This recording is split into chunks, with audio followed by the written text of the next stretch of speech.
Hello dear student. आज अपन जो अपना एग्रीकल्चर में कुछ इंपॉर्टेंट बेसिक एग्रीकल्चर के जो कुछ इंपॉर्टेंट क्वेश्चन हैं उन इंपॉर्टेंट सभी क्वेश्चंस की आज अपन जो है डिस्कशन करने वाले हैं। तो स्टार्ट करते हैं आज के अपने इस सेशन को। आज अपन जो कुछ एमसीक्यू हैं जो कहीं ना कहीं किसी न किसी एग्जाम में इंपॉर्टेंट हैं और रिपीट होते रहते हैं, उन सभी क्वेश्चनों के आज अपन जो है डिस्कशन करने वाले हैं। तो आज का अपना जो पहला एमसीक्यू है या पहला क्वेश्चन है आपके सामने कि एग्रीकल्चर कौन सी भाषा का शब्द है।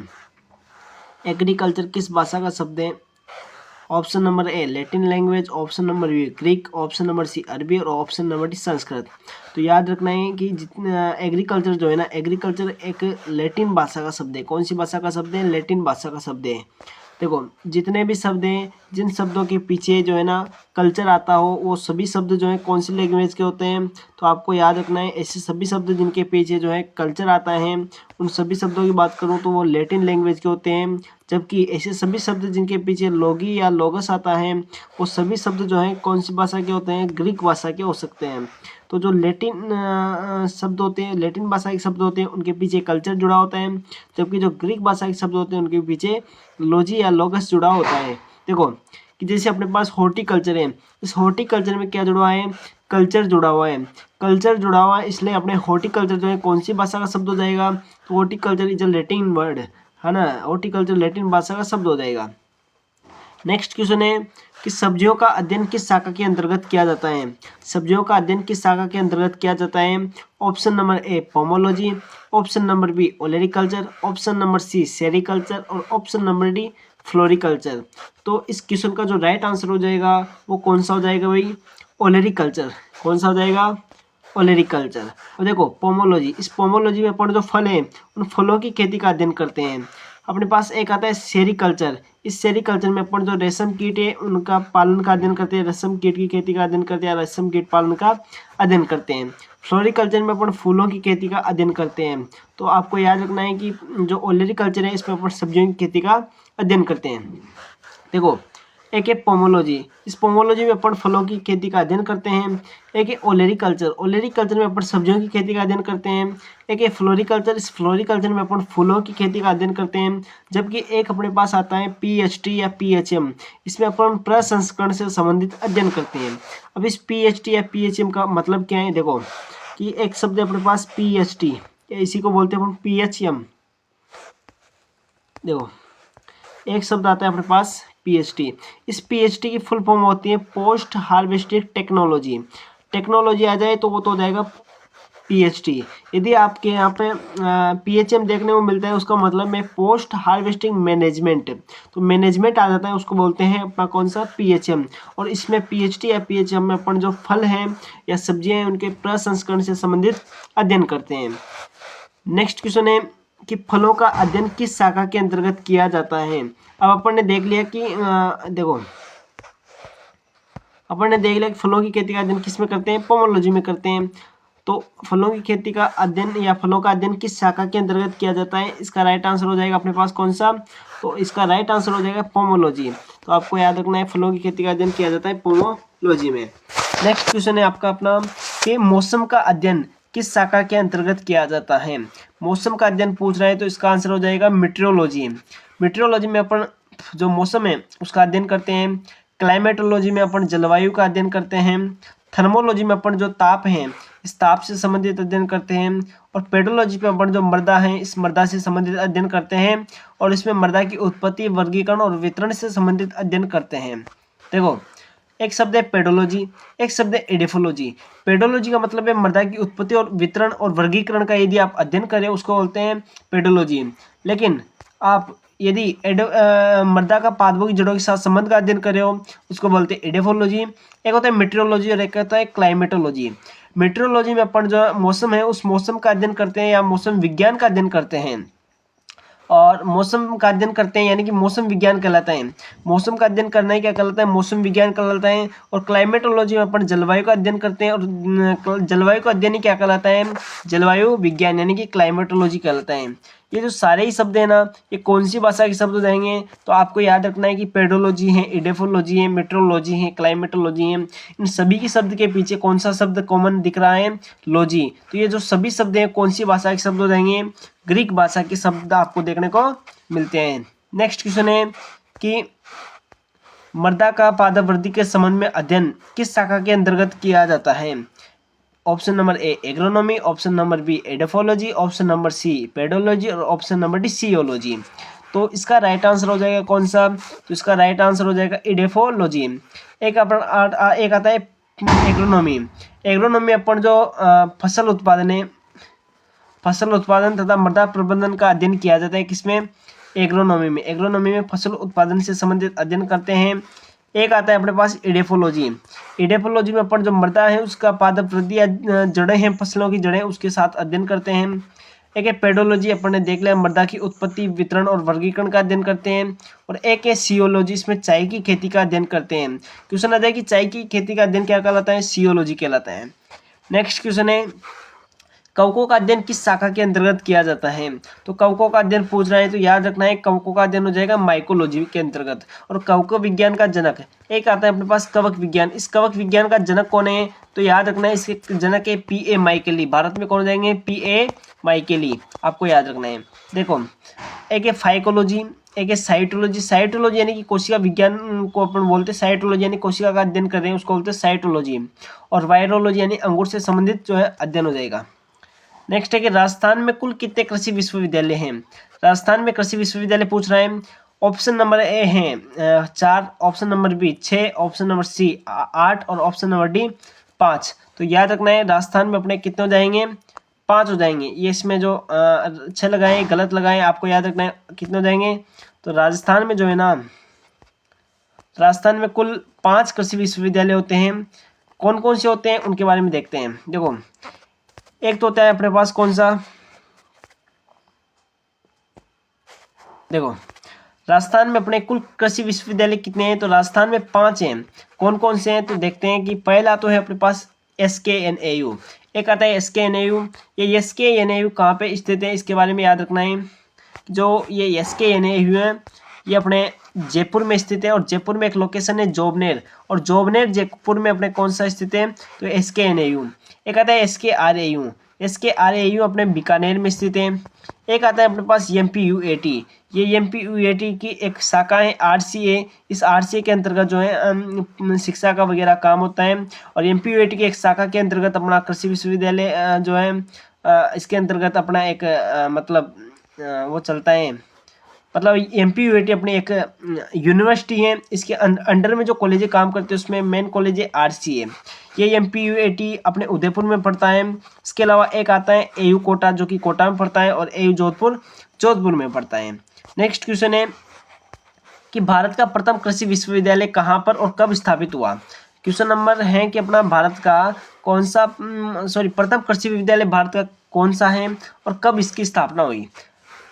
पहला ऑप्शन है सोलन हिमाचल प्रदेश 1985 में, एक है पंतनगर उत्तराखंड 1960 में, एक है उदयपुर 1999 में और एक है कानपुर 1975 में। तो याद रखना है कि इसका राइट आंसर हो जाएगा पंतनगर उत्तराखंड। पंतनगर उत्तराखंड में 1960 में अपने भारत का प्रथम कृषि विश्वविद्यालय की स्थापना हुई। और इसका नाम क्या था कि YS परमार। इसका नाम था YS परमार। डॉक्टर यशवंत सिंह परमार उद्यानिकी और वानिकी विश्वविद्यालय की बात करता हूँ तो ये अपने ये तो नोनी सोलन शिमला हिमाचल प्रदेश में है। जबकि एक है अपने पास पंतनगर उत्तराखंड, यहाँ पे तो कृषि विश्वविद्यालय है। जबकि भारत में पहला उद्यानिकी और वानिकी विश्वविद्यालय कौन सा था? तो YS परमार। ठीक है, याद रखना है, कंफ्यूजन नहीं होना है कि क्वेश्चन आ जाएगा कि भारत का प्रथम कृषि विद्यालय की स्थापना कब हुई? तो ये तो हुई पंतनगर में 1960 में। लेकिन क्वेश्चन आ जाएगा कि अपने भारत में बात करते हैं तो प्रथम वानिकी और कृषि विश्वविद्यालय कौन सा है? तो वो अपने YS परमार हो जाएगा। ठीक है ना, याद रखना है। नेक्स्ट क्वेश्चन है कि भारत का प्रथम उद्यानिकी और वानिकी विश्वविद्यालय कहाँ पे स्थित है? भारत का पूछ रहे हैं तो कहाँ पे जाएगा? नोनी सोलन शिमला हिमाचल प्रदेश में। तो इसका राइट आंसर हो जाएगा ऑप्शन नंबर ए। नेक्स्ट है कि राजस्थान का प्रथम एवं एकमात्र पशु चिकित्सा एवं पशु विज्ञान संस्थान कहाँ पे स्थित है? पहला ऑप्शन है बीकानेर, दूसरा ऑप्शन जोधपुर, तीसरा ऑप्शन जयपुर और चौथा ऑप्शन उदयपुर। तो इसका राइट आंसर हो जाएगा बीकानेर। बीकानेर में राजस्थान का पहला और एकमात्र जो है ना पशु चिकित्सा एवं पशु विज्ञान विश्वविद्यालय स्थित है। नेक्स्ट क्वेश्चन है, अच्छा देखो जोधपुर में अपने क्या स्थित है? काजरी स्थित है। जोधपुर में central arid zone research institute स्थित है।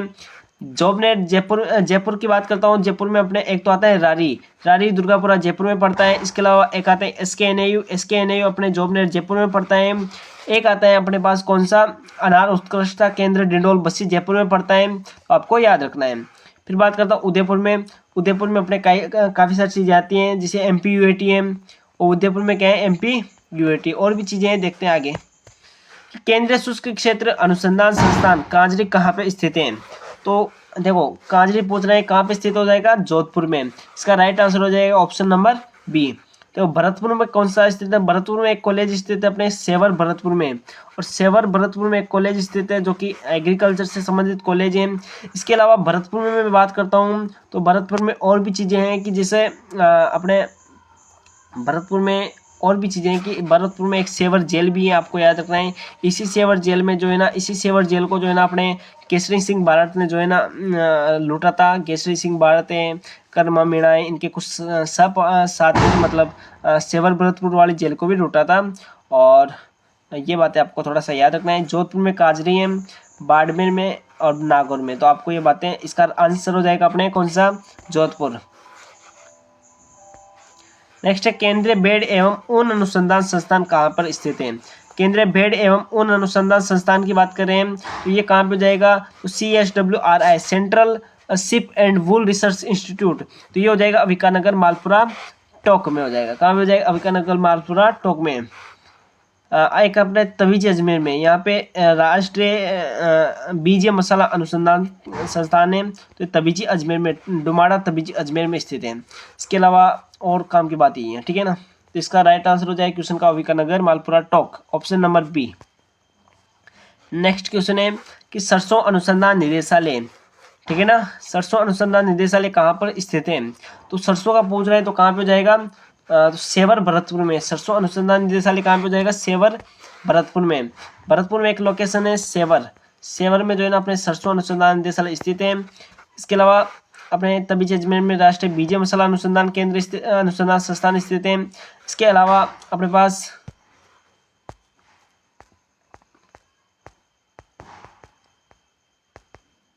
ठीक है ना, और अपने दुर्गापुरा जयपुर में क्या स्थित है, तो अपने रारी स्थित है, राजस्थान एग्रीकल्चर रिसर्च इंस्टीट्यूट, यानी कि राजस्थान कृषि अनुसंधान केंद्र, ठीक है ना, अनुसंधान संस्थान रारी है ना।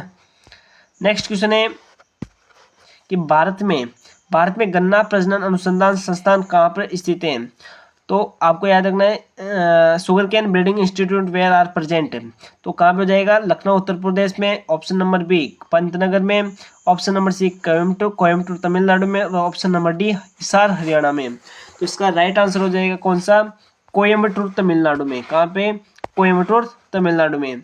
यदि आपसे पूछे कि गन्ना अनुसंधान संस्थान कहाँ पे हो जाएगा, तो लखनऊ यूपी में हो जाएगा, ठीक है ना। नेक्स्ट क्वेश्चन है कि भारतीय दलहन अनुसंधान संस्थान कहाँ पर स्थित है, ठीक है ना। दलहन अनुसंधान संस्थान की बात करें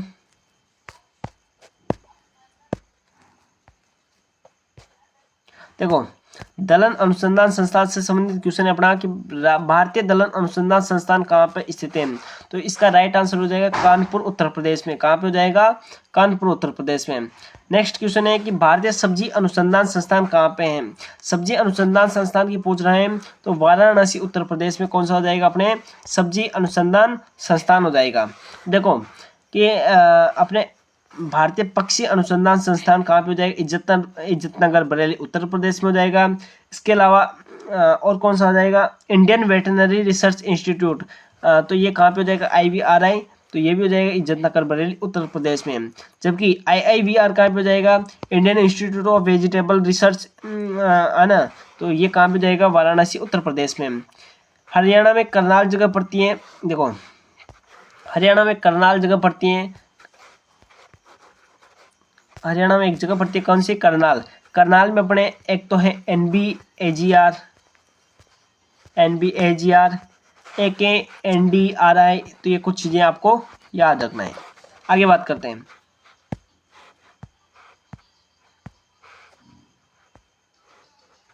नेक्स्ट है देखो कि केंद्रीय चावल अनुसंधान संस्थान कहाँ पर स्थित है, option number A Kufri Shimla Himachal Pradesh, option number B Cuttack Orissa, option number C Ajmer और ऑप्शन नंबर डी कानपुर। इसका राइट आंसर हो जाएगा कटक उड़ीसा। अब हम बात करते हैं कि चावल अनुसंधान संस्थान कहाँ पे हो जाएगा, कटक उड़ीसा में हो जाएगा। नेक्स्ट क्वेश्चन है कि केंद्रीय पशु चिकित्सा अनुसंधान संस्थान कहाँ पर स्थित है। पशु चिकित्सा अनुसंधान संस्थान की बात कर रहे हैं तो याद रखना है इसका कहाँ पे हो जाएगा, इज्जतनगर बरेली उत्तर प्रदेश में हो जाएगा। हिसार हरियाणा में क्या हो जाएगा अपने पास, तो हिसार हरियाणा में बेस प्रजनन केंद्र हो जाएगा। सूरती एक मुर्रा शायद मुर्रा बेस का है ना, याद रखना है हिसार हरियाणा में। इसके अलावा हिसार हरियाणा में अपने ऊँट से संबंधित है हिसार हरियाणा में, और यही बात है। नेक्स्ट, राष्ट्रीय अनार अनुसंधान केंद्र कहाँ पे स्थित है। अनार अनुसंधान केंद्र बात कर रहे हैं तो इसका राइट आंसर हो जाएगा सोलापुर महाराष्ट्र में। सोलापुर महाराष्ट्र में कौन सा केंद्र हो जाएगा, अनार उत्कृष्टता केंद्र।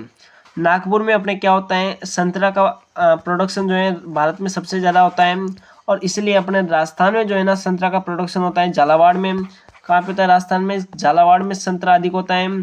झालावाड़ में संतरा अधिक होता है इसलिए इसको अपन राजस्थान का क्या कहते हैं, छोटा नागपुर कहते हैं, या राजस्थान का नागपुर कहते हैं, राजस्थान का नागपुर कहते हैं, या क्या कहते हैं इसको, छोटा नागपुर कहते हैं। ठीक है, तो आपको याद रखना है। नेक्स्ट क्वेश्चन है कि राष्ट्रीय डेयरी अनुसंधान संस्थान NDRI national dairy research institute कहाँ पर स्थित है। पहला ऑप्शन है आनंद गुजरात में, दूसरा ऑप्शन है गाजियाबाद उत्तर प्रदेश में, तीसरा ऑप्शन तिरुवनंतपुरम केरल में, और चौथा ऑप्शन करनाल हरियाणा में। तो इसका जो राइट आंसर हो जाएगा वो हो जाएगा अपने पास कौन सा, इसका राइट आंसर हो जाएगा NDRI कहाँ पे, करनाल में। कहाँ पे, करनाल हरियाणा में स्थित है। देखो एक जगह आती है अपने पास आनंद गुजरात में, यहाँ पे कौन सा है, NDDB national dairy development board की बात करते हैं, आनंद गुजरात में हो जाएगा। ठीक है ना, याद रखना है। नेक्स्ट क्वेश्चन है कि राष्ट्रीय पादप आनुवंशिक संसाधन bureau NBPGR national bureau of plant genetic research है ना, इसकी बात करते हैं तो ये कहाँ पे जाएगा, राष्ट्रीय पादप आनुवंशिक संसाधन ब्यूरो, ये हो जाएगा नई दिल्ली में। कहाँ पे हो जाएगा, नई दिल्ली में। जबकि आपसे बोले NBAGR national bureau of animal genetic resources की बात करता हूँ तो ये कहाँ पे हो जाएगा, तो ये हो जाएगा अपने पास करनाल हरियाणा में। ठीक है ना, तो दोनों का आपको याद रखना है। सोयाबीन अनुसंधान निदेशालय कहाँ पर स्थित है। सोयाबीन का पूछ रहे हैं तो option number A Bhopal Madhya Pradesh, option number C Indore MP, option number C Jabalpur Madhya Pradesh, और option number D Junagadh Gujarat में। तो इसका राइट आंसर हो जाएगा इंदौर मध्य प्रदेश में। इसका राइट आंसर हो जाएगा किसका, सोयाबीन अनुसंधान निदेशालय का। नेक्स्ट क्वेश्चन है खरपतवार अनुसंधान निदेशालय कहाँ पर स्थित है। खरपतवार अनुसंधान निदेशालय की बात करते हैं तो खरपतवार अनुसंधान निदेशालय अपने पास जबलपुर में MP में स्थित हो जाता है। तो जबलपुर MP में कौन सा संस्थान स्थित है, खरपतवार अनुसंधान निदेशालय स्थित है। इसके अलावा मैं बात करता हूँ कि एक आता है अपने पास मंडोर जोधपुर की बात करता हूँ तो यहाँ पे अपने पहले जो है ये रियासत हुआ करती थी, मेन यहीं से कंट्रोल होता था पूरा मारवाड़ का, है ना। और जो खरपतवार की बात करता हूँ तो खरपतवार विज्ञान के जनक कौन है। देखो खरपतवार से कुछ बात कर लेते, खरपतवार संबंधित बात कर लेते हैं कि खरपतवार विज्ञान के जनक कौन हो जाएंगे, तो कौन हो जाएंगे अपने, तो याद रखना है कि खरपतवार विज्ञान के जनक हो जाएंगे जेथरो टुल।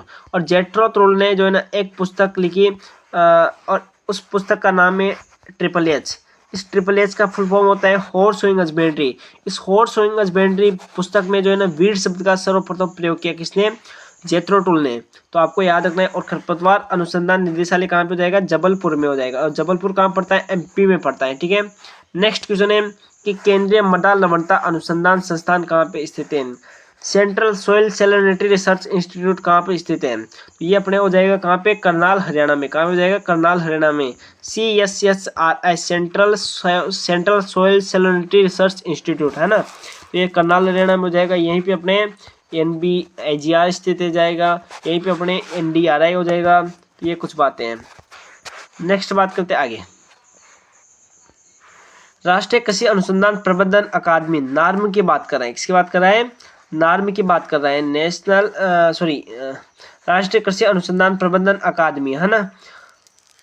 तो इसकी बात करते हैं तो ये कहाँ पे स्थित हो जाएगा, इसका राइट आंसर हो जाएगा झांसी में।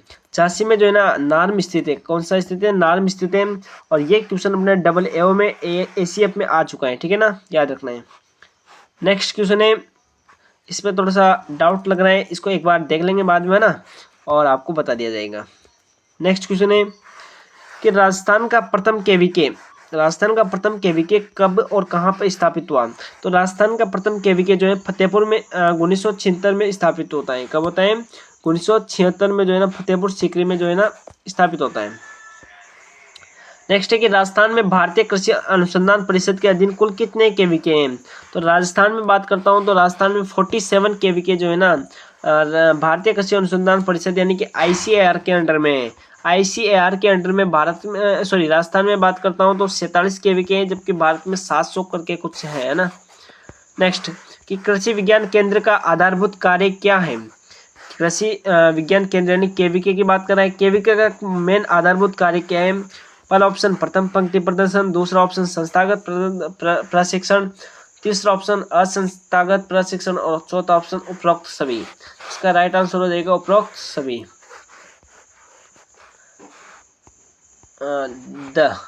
ठीक है। नेक्स्ट,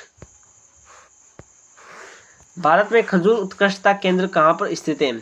खजूर उत्कृष्टता केंद्र की बात करें, खजूर उत्कृष्टता केंद्र हो जाएगा कहाँ पे, सगरा, बोजका, चांदन, जैसलमेर में। सगरा, बोजका, जैसलमेर में खजूर उत्कृष्टता केंद्र हो जाएगा। डिंडोल बस्सी की बात करता हूँ तो यहाँ पे अनार उत्कृष्टता केंद्र है। इसके अलावा कमलम या ड्रैगन फ्रूट जो है ना उसका भी कहाँ पे है, डिंडोल बस्सी जयपुर में है। नानता कोटा में अपने नींबू या सिट्रस उत्कृष्टता केंद्र है। इसके अलावा देवड़ावास टोंक में अमरूद उत्कृष्टता केंद्र है, आपको याद रखना है। नेक्स्ट बात करते हैं कि राजस्थान में नींबू वर्गीय फलों का उत्कृष्टता केंद्र कहाँ पे स्थित है। तो ये रहा अपना ऑप्शन नानता कोटा में। नेक्स्ट, विश्व में हरित क्रांति के जनक कौन है। विश्व में हरित क्रांति के जनक पूछ रहे हैं। देखो, एक होता है विश्व में हरित क्रांति के जनक। हरित क्रांति की बात करते हैं, किसकी बात करते हैं, हरित क्रांति। हरित क्रांति के जनक की बात करते हैं तो विश्व में तो जनक हो जाएंगे इसके कौन, विश्व में तो जाएंगे Norman E Borlaug, NE Borlaug. और भारत में हो जाएंगे कौन, MS स्वामीनाथन। भारत में हो जाएंगे MS स्वामीनाथन, MS स्वामीनाथन। ठीक है। तो देखो क्वेश्चन है कि विश्व में हरित क्रांति के जनक कौन है। विश्व में पूछ रहे हैं तो William God, MS Swaminathan, Norman E Borlaug और वर्गीज कुरियन। तो इसका राइट आंसर हो जाएगा Norman E Borlaug, option number C। Next question कि भारत में हरित क्रांति के जनक कौन हो जाएंगे। तो इसका राइट आंसर कौन सा हो जाएगा, MS स्वामीनाथन। कौन हो जाएंगे, MS स्वामीनाथन, तो option number A। Next question कि भारत में हरित क्रांति का सूत्रपात किन फसलों से हुआ। पहला ऑप्शन है धान, दूसरा ऑप्शन है गेहूं, तीसरा ऑप्शन है मक्का और चौथा ऑप्शन है A और B यानी कि धान और मक्का दोनों। तो इसका राइट आंसर हो जाएगा कौन सा, धान और मक्का दोनों ही फसलें। आपको याद रखना है धान और गेहूं, धान और मक्का नहीं आएगा, धान और गेहूं। धान और जो गेहूं है दोनों ही जो है ना मेन फसलें हैं, मुख्य फसलें उस टाइम पे। और इन दोनों में पूछे तो धान बेसिकली इंपॉर्टेंट। फिर बात करते हैं सुनहरी क्रांति का संबंध। सुनहरी क्रांति का संबंध किससे है। सुनहरी क्रांति यानी गोल्डन रिवॉल्यूशन का जो है ना रिलेशन पूछ रहा है तो फलोत्पादन से संबंधित हो जाएगी। जो गोल्डन रिवॉल्यूशन है वो अपने फलोत्पादन या फ्रूट प्रोडक्शन से संबंधित है। इस सुनहरी क्रांति के जनक की बात करता हूँ तो डॉक्टर KL चड्ढा है, डॉक्टर KL चड्ढा है। और डॉक्टर KL चड्ढा की एक बुक है, कौन सी है, तो हैंडबुक ऑफ हॉर्टिकल्चर। तो हैंडबुक ऑफ हॉर्टिकल्चर किसकी बुक है, डॉक्टर KL चड्ढा की बुक है। और ये आपको याद रखना है। आलू से संबंधित गोल क्रांति हो जाएगी, अंडा से संबंधित रजत क्रांति हो जाएगी। रजत तो हाँ अंडा या सिल्वर, ओके ना।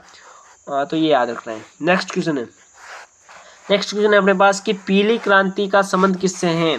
तो ये किससे हो जाएगा इसका संबंध, तो याद रखना है सरसों या तिलहन से कौन सी क्रांति हो जाएगी, पीली क्रांति। नेक्स्ट क्वेश्चन है कि श्वेत क्रांति का संबंध किस फसल से है या किससे संबंधित है। श्वेत क्रांति का संबंध फसल नहीं, किससे संबंधित है, तो दूध उत्पादन से कौन सी क्रांति संबंधित है, श्वेत क्रांति के जो जनक है वो कौन हो जाएंगे, वर्गीज कुरियन। कौन हो जाएंगे, वर्गीज कुरियन। और श्वेत क्रांति का जो उद्देश्य है वो दूध उत्पादन में बढ़ोतरी करना था। नेक्स्ट क्वेश्चन है नॉर्मन ई बोरलॉग को नोबेल पुरस्कार किस क्षेत्र में दिया गया। नॉर्मन ई बोरलॉग की बात करते हैं तो इसका राइट आंसर हो जाए, देखो पहला ऑप्शन है कृषि के क्षेत्र में, दूसरा ऑप्शन है साहित्य के क्षेत्र में, तीसरा ऑप्शन है भौतिकी के क्षेत्र में, चौथा ऑप्शन है शांति के क्षेत्र में। तो इसका राइट आंसर होना चाहिए अपने पास कौन सा, कृषि के क्षेत्र में। क्योंकि नॉर्मन बोरलॉग की बात करता हूँ तो उन्होंने हरित क्रांति से संबंधित और अनाज उत्पादन में उन्होंने काफ़ी योगदान दिया, इसलिए विश्व में हरित क्रांति के जनक भी नॉर्मन बोरलॉग। तो इसका राइट आंसर होना चाहिए कृषि के क्षेत्र में। तो थोड़ा सा इसको याद रख लेना है, कृषि के क्षेत्र में हो जाएगा। नेक्स्ट क्वेश्चन है, एनीमोमीटर द्वारा क्या मापा जाता है? एनीमोमीटर द्वारा वायु की गति मापते हैं, वायु की दिशा मापते हैं, वायु दाब मापते हैं या कोई नहीं। तो इसका राइट आंसर हो जाएगा वायु की गति। देखो अब वायु की गति मापते हैं किसके द्वारा? एनीमोमीटर के द्वारा। एक चीज है अपने पास वायु की दाब, वायु दाब किसके द्वारा मापते हैं? वायु की दिशा, वायु की दिशा अपन मापते हैं विंड वैन के द्वारा। किसके द्वारा? विंड वैन के द्वारा। तो एक बार देखो वायु से संबंधित कुछ फैक्ट है कि वायु की दिशा, वायु की दिशा, दिशा तो मापते हैं अपन किससे? विंड वैन से। वायु की गति मापते हैं एनीमोमीटर से, और वायु की गति और दिशा दोनों पूछ ले तो एरोवेन से मापते हैं। किससे मापते हैं? विंड स्कूप या एरोवेन, ठीक है ना। तो क्वेश्चन क्या था? एनीमोमीटर द्वारा क्या मापा जाता है? वायु की गति। वायु दाब की बात करता हूँ तो बैरोमीटर के द्वारा मापते हैं। किसके द्वारा? बैरोमीटर के द्वारा, है ना, याद रखिएगा। नेक्स्ट क्वेश्चन है कि एनीमोमीटर द्वारा एनीमोमीटर का प्रयोग करने किसे मापने के लिए करते हैं? एनीमोमीटर का प्रयोग किसको मापने के लिए किया जाता है? इसका राइट आंसर हो जाएगा कौन सा? वायु का वेग यानी पवन वेग को मापने के लिए इसका उपयोग किया जाता है। नेक्स्ट क्वेश्चन है कि दूध का अपेक्षित घनत्व किससे मापा जाता है? लैक्टोमीटर से, रिफ्रैक्टोमीटर से, पिक्नोमीटर से या ब्यूटायरोमीटर से। ब्यूटायरोमीटर से तो अपन मापते हैं वसा परीक्षण करते हैं, दूध की वसा, दूध में उपस्थित वसा का परीक्षण करते हैं। रिफ्रैक्टोमीटर, जिसका राइट आंसर हो जाएगा लैक्टोमीटर, लैक्टोमीटर से अपन दूध का अपेक्षित घनत्व मापते हैं। और जो पशु के दूध का अपेक्षित घनत्व होना चाहिए वो होना चाहिए 1.028 से 1.0।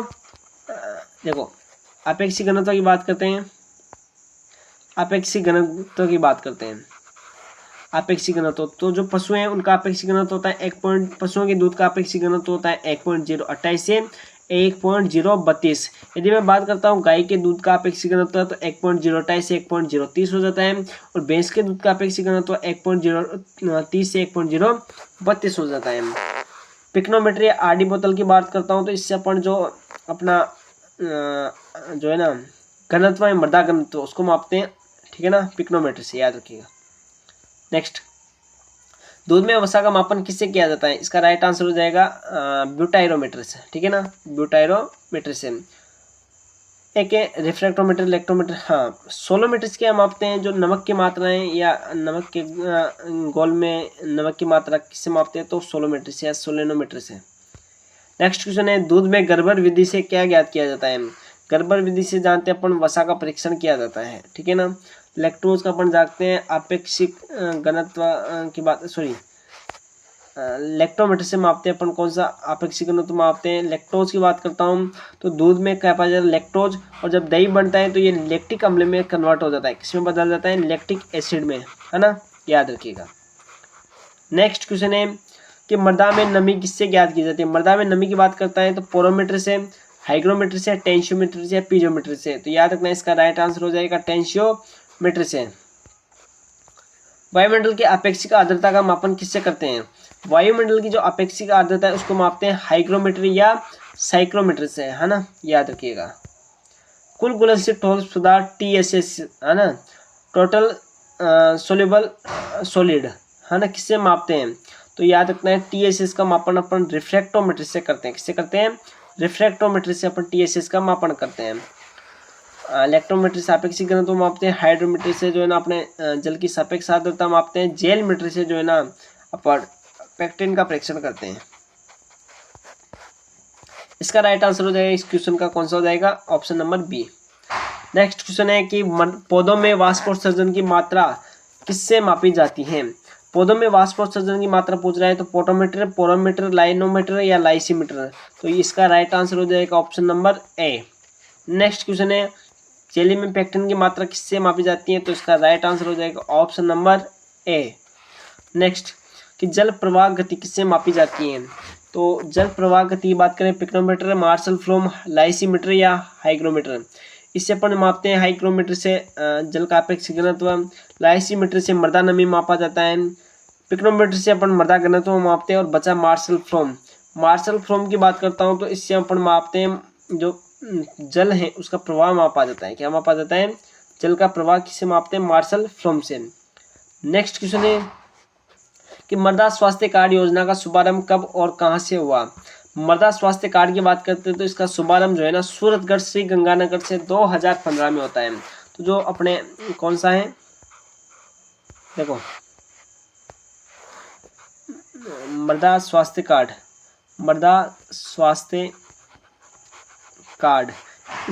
इसका शुभारंभ की बात करता हूं तो इसका शुभारंभ सूरतगढ़ श्री गंगानगर से जो है ना 2015 में होता है। इसमें जो ना 12 जो इसके पैमाने के लिए अपन जो है ना 12 पैरामीटर मापते हैं। 12 पैरामीटर को जो है ना इसमें गिना जाता है। 12 पैरामीटर इसके अंतर्गत शामिल किए गए हैं।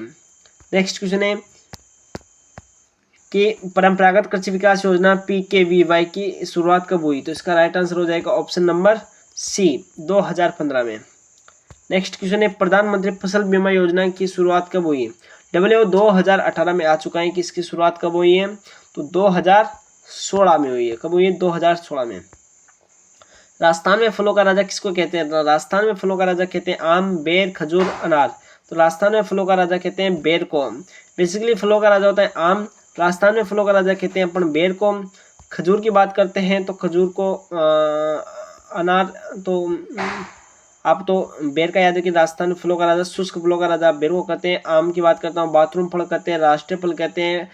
फलों का राजा किसको कहते हैं? आम को कहते हैं। ठीक है, और याद रखिएगा। नेक्स्ट, मसालों का राजा किसको कहते हैं? काली मिर्च को। और मसालों की रानी छोटी इलायची। काली मिर्च का होता है क्या? तो पाइपर नाइग्रम इसका नाम होता है। ठीक है ना। नेक्स्ट क्वेश्चन, तिलहनों की रानी, हाँ इसका हो जाएगा ऑप्शन नंबर बी। तिलहनों की रानी किसे कहते हैं? तो तिल, सरसों, मूंगफली, सोयाबीन। इसका राइट आंसर हो जाएगा कौन सा? तिल। नेक्स्ट क्वेश्चन, हरे चारे वाली फसलों का राजा किसको कहते हैं? बरसीम को कहते हैं। किसको कहते हैं? बरसीम को। नेक्स्ट क्वेश्चन है पीला सोना या वंडर क्रॉप या बोनलेस मीट किसे कहा जाता है? तो सोयाबीन को कहते हैं। किसको कहते हैं? सोयाबीन को कहते हैं। नेक्स्ट क्वेश्चन है गरीब का मित्र किसको कहते हैं? गरीब का दोस्त कहते हैं आलू को। किसको कहते हैं? आलू को कहते हैं। तो इसका राइट आंसर हो जाएगा सी। नेक्स्ट, गरीब का संतरा किसको कहते हैं? गरीब का संतरा टोमेटो को कहते हैं। टमाटर को अपन गरीब का संतरा कहते हैं, विलायती बैंगन कहते हैं, और क्या कहते हैं? विलायती बैंगन भी कहते हैं।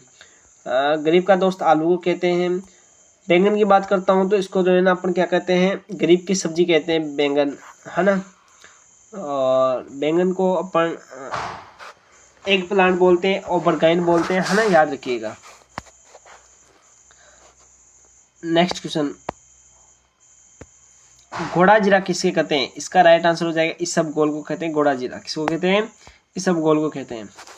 गाजर का पीला रंग किसके कारण होता है? एंथोसाइनिन, लाइकोपिन, कैरोटीन और क्वेरसेटिन। देखो अपन बात करते हैं गाजर में दो चीजें होती हैं, एक तो होता है पीला रंग, एक होता है नारंगी रंग। गाजर का पीला रंग जो होता है ना वो होता है किसके कारण? जेंथोफिल के कारण। और गाजर का जो नारंगी रंग होता है वो होता है कैरोटीन के कारण। अब देखो पीला रंग पूछ रहे हैं गाजर का, इसमें अपने ऑप्शन में कौन सा नहीं है? ऑप्शन में अपने जेंथोफिल तो है नहीं। गाजर का पीला रंग पूछ रहे हैं तो याद रखना है कि गाजर का पीला रंग किसके कारण लगाएंगे अपन? फिर तो इसका अपन लगाएंगे कैरोटीन, क्योंकि कैरोटीन के कारण फिर अपने नारंगी रंग होता है। इसलिए इसका राइट आंसर हो जाएगा ऑप्शन नंबर सी। नेक्स्ट, टमाटर का लाल रंग किसके कारण होता है? लाइकोपिन के कारण। किसके कारण होता है? लाइकोपिन के कारण। और कौन कौन सी फ्रूट या सब्जियां उनका रंग लाइकोपिन के कारण लाल होता है? एक तो है टमाटर, एक है अमरूद, एक है पपीता, इसके अलावा और कौन सा है? गाजर। इन सभी का जो है ना लाल रंग किसके कारण होता है? लाइकोपिन के कारण होता है। एंथोसाइनिन के कारण की बात करता हूँ तो सेब हैं, प्याज हैं, इन सभी में जो लाल रंग होता है एंथोसाइनिन के कारण होता है। प्याज का पीला रंग क्वेरसेटिन के कारण होता है। और नारंगी का पीला रंग किसके कारण होता है? गाजर का नारंगी रंग कैरोटीन के कारण होता है। और दूध का जो हल्का पीला रंग होता है, गाय के दूध का पीला रंग, वो कैरोटीन के कारण होता है। इसका राइट आंसर हो जाएगा क्वेश्चन का लाल रंग टमाटर का किसके कारण होता है? लाइकोपिन के कारण। नेक्स्ट क्वेश्चन है कि मिर्च में तीखापन किसके कारण होता है? मिर्च में तीखापन होता है कैप्सेसिन के कारण। कैप्सेसिन के कारण मिर्च का लाल रंग होता है। जेंथोफिल के कारण गाजर का पीला रंग होता है। सोलेनिन के कारण आलू में हरापन या आलू में विषैला तत्व पाया जाता है, सोलेनिन। नेक्स्ट, सरसों के तेल में गंध किसके कारण होते हैं? तो सिनेग्रीन के कारण। किसके कारण होती है? सिनेग्रीन के कारण होती है। क्यूमिनॉल जीरे में पाया जाता है। सिसिमोल जो है ना किस में पाया जाता है? तो अपने तिल में पाया जाता है। तो याद रखें। धुरीन की बात करता हूँ तो अपने ज्वार में पाया जाता है। नेक्स्ट, चने की पत्तियों में खटास का कारण कौन सा होता है? तो चने की पत्तियों में दो एसिड पाए जाते हैं। एक तो पाया जाता है मेलिक एसिड और एक पाया जाता है अपने पास लैक्टिक एसिड। मेलिक एसिड ज़्यादा मात्रा में पाया जाता है, लैक्टिक एसिड थोड़ा कम मात्रा में पाया जाता है, इसलिए आप साइट्रिक एसिड पाया जाता है। मेलिक एसिड और साइट्रिक एसिड, तो इसका राइट आंसर हो जाएगा मेलिक एसिड के कारण। जीरे में गंध का कारण क्या है? तो जीरे में क्यूमिनोल, सिसिमोल, एथेनॉल, ओलियोरेजिन। ओलियोरेजिन मिर्च में पाया जाता है, तो आपको याद रखना है मिर्च में कौन सा पाया जाता है? ओलियोरेजिन पाया जाता है। तो जीरे में क्यूमिनोल हो जाएगा। कौन सा हो जाएगा? क्यूमिनोल। तिल के तेल को संरक्षित रखने वाला पदार्थ है ओलियोरेजिन, सिसेमोल, एथेनॉल और क्यूमिनोल। तिल का तेल बात करें सिसेमोल। कौन सा हो जाएगा? सिसेमोल। गाय के दूध का पीला रंग किसके कारण होता है? तो इसका राइट आंसर अपन ने देख लिया, कैरोटीन के कारण। किसके कारण होता है? कैरोटीन के कारण। ज्वार में जहरीलेपन का कारण क्या है? तो ज्वार में जहरीलेपन का कारण याद रखना है हाइड्रोसाइनिक अम्ल है, हाइड्रोसाइनिक एसिड है। या अपन बात करें, देखो ये भी बेसिकली सही है, ये भी सही है। साइनाइड विषाक्तता के कारण भी जो है ना जहरीलापन पाया जाता है, तो इसमें ये भी सही है और ये भी आपको याद रखना है। अफ्लाटॉक्सिन किसके द्वारा उत्पादित होता है? अफ्लाटॉक्सिन जो है ना, अफ्लाटॉक्सिन की बात करता हूँ तो इसका राइट आंसर कौन सा हो जाएगा भाई? इसका राइट आंसर हो जाएगा अपने पास ऑप्शन नंबर डी, एस्परजिलस के कारण। एस्परजिलस फ्लेवस जो कवक है उसके द्वारा। अफ्लाटॉक्सिन किस फसल से संबंधित है? फसल आ जाए तो मूंगफली। कौन सी हो जाएगी? मूंगफली। कपास में कौन सा हानिकारक रसायन पाया जाता है? कपास में पूछ रहा है तो गोसीपोल पाया जाता है। कौन सा पाया जाता है? गोसीपोल पाया जाता है। नेक्स्ट है भू परिष्करण या खरपतवार विज्ञान के जनक। तो याद रखना है टिलेज के जनक पूछ रहे या आपसे पूछ ले भू परिष्करण के जनक पूछ ले, तो इन सभी का राइट आंसर हो जाएगा जेथ्रो टूल। कौन हो जाएंगे? जेथ्रो टूल हो जाएंगे। तो जेथ्रो टूल किसके हो जाएंगे? भू परिष्करण या खरपतवार विज्ञान के जनक। तो इसका राइट आंसर हो जाएगा option number B. Next question है ड्रिप इरिगेशन के जनक कौन है? आशीष दत्ता, सीडी में, सीटी पटेल या सिमका ब्लास। सिमका ब्लास जो है ना बूंद बूंद सिंचाई के या ड्रिप इरिगेशन के जनक हो जाएंगे। सिमका ब्लास की बात करता हूँ तो ड्रिप इरिगेशन के जनक हो जाएंगे। ड्रिप इरिगेशन की जो खोज करता है वो कौन करता है? सिमका ब्लास है। और इसकी खोज कहाँ पे की? इजराइल में। कहाँ से स्टार्ट हुई है प्रक्रिया? इजराइल से।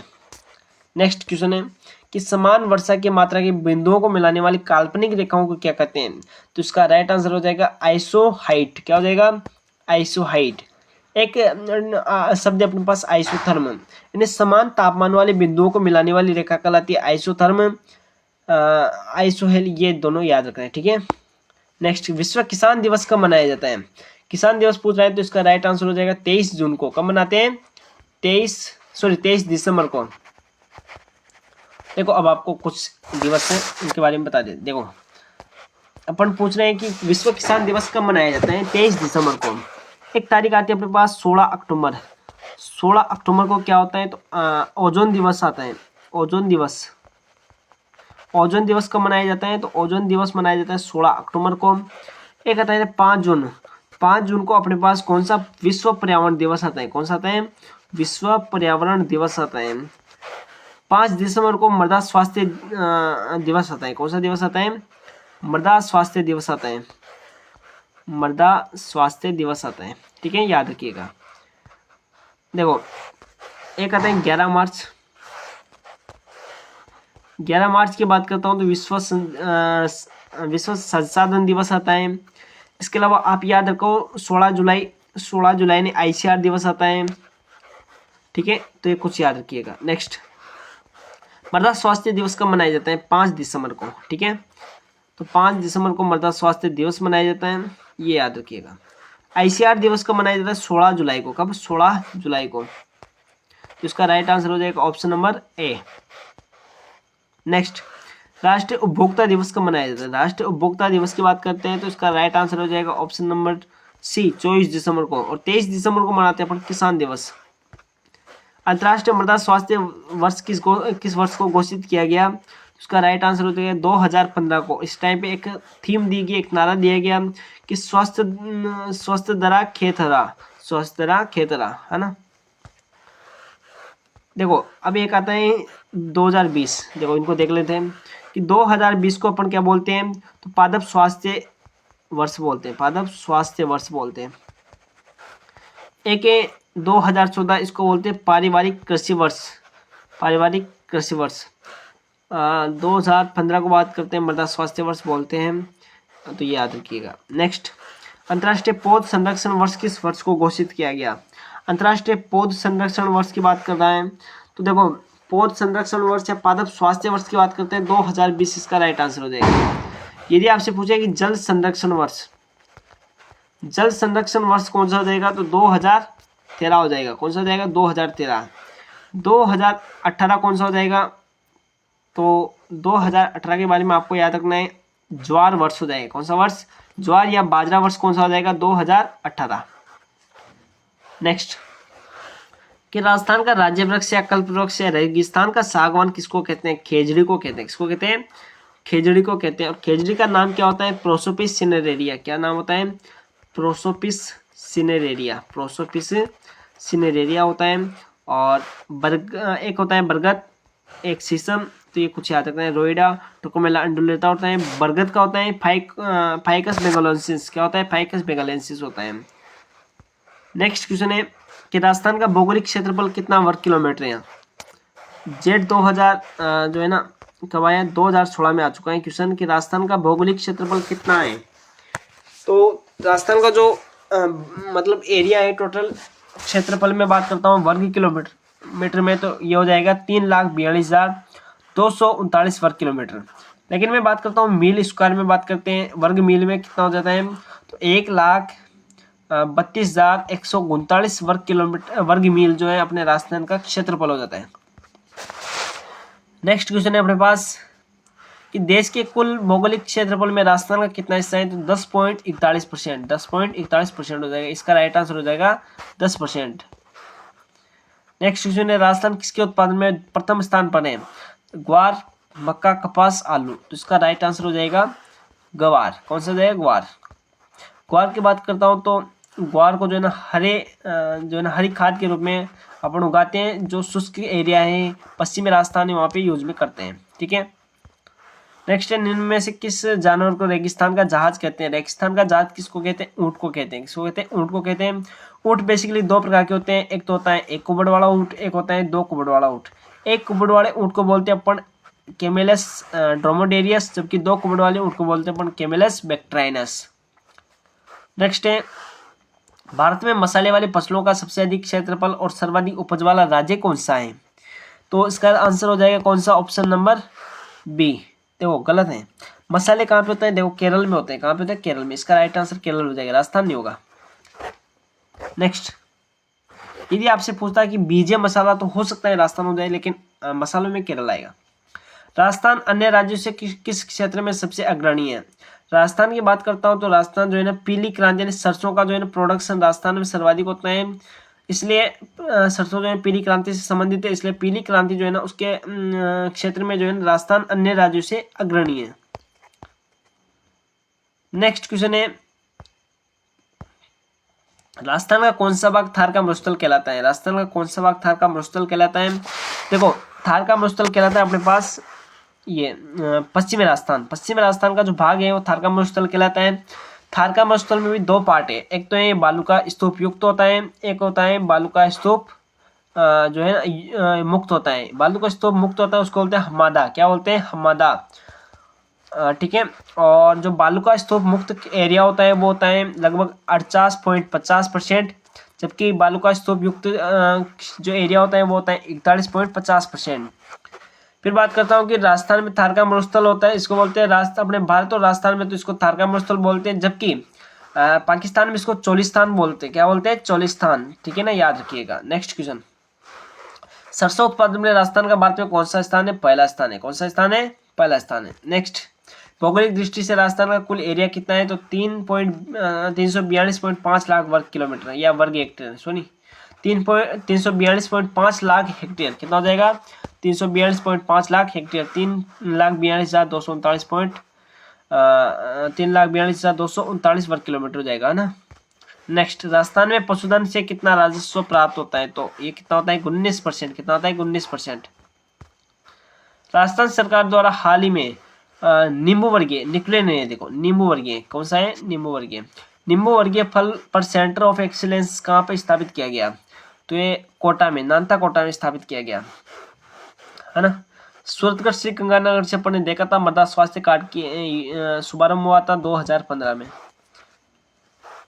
नेक्स्ट क्वेश्चन है कि वायु की गति मापने का यंत्र है। वायु की गति एनीमोमीटर के द्वारा मापते हैं। वायु दिक् सूचक के द्वारा अपन वायु की दिशा मापते हैं।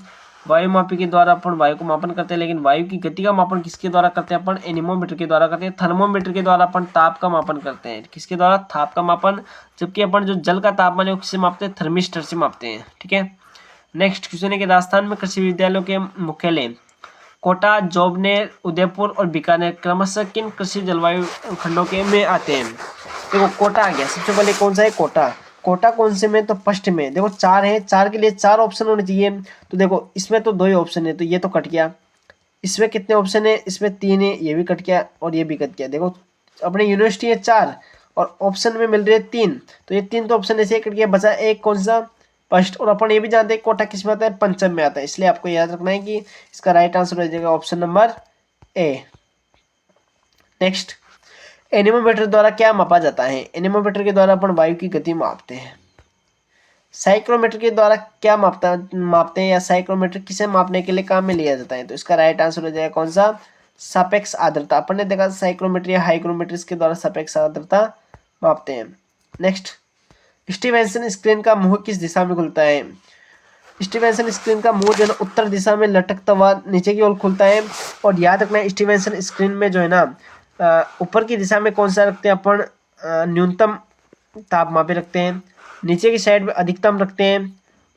इधर इस साइड पे अपन जो है ना कौन सा रखते हैं? शुष्क बल्ब तापमापी रखते हैं। जबकि इधर अपन जो है ना आर्द्र बल्ब तापमापी रखते हैं। इस प्रकार से याद रखिएगा। शहतूत की खेती का अध्ययन क्या कहलाता है? मोरिकल्चर कहलाता है। आर्बोरिकल्चर जो झाड़ियों का अध्ययन कहलाता है। विटिकल्चर अंगूर की खेती का अध्ययन कहलाता है। इसका राइट आंसर हो जाएगा ऑप्शन नंबर बी। राजस्थान में धनिया की खेती का सर्वाधिक क्षेत्रफल कहाँ पे? 12 में। कहाँ पे? 12 में। और उत्पादन भी कहाँ पे होता है? 12 में होता है। देश में किस तिलहन फसल के क्षेत्रफल और उत्पादन में राजस्थान का पहला स्थान है? तो इसका राइट आंसर हो जाएगा सरसों। कौन सा हो जाएगा? सरसों। राजस्थान के किस जिले में चुकंदर की खेती मुख्य रूप से होती है? चुकंदर की बात करते हैं तो कहाँ पे होता है चुकंदर? तो श्री गंगानगर में चुकंदर ज्यादा होता है। सरसों उत्पादन में राजस्थान का भारत में कौन सा स्थान है? पहला स्थान है। राजस्थान राज्य के कुल घरेलू उत्पादन जीडीपी की बात करते हैं, उसमें कृषि का कितना योगदान है? तो कृषि का योगदान लगभग अपने पास 40% के आसपास है। वर्ष 2011-12 के अनुसार तिलहन उत्पादन में राजस्थान का भारत में स्थान है। तो तिलहन में बात करते हैं तो पहला स्थान है। कौन सा स्थान हो जाएगा? पहला। तो ये अपने 100 प्लस कुछ क्वेश्चन थे, 107 क्वेश्चन अपन ने पढ़ लिए।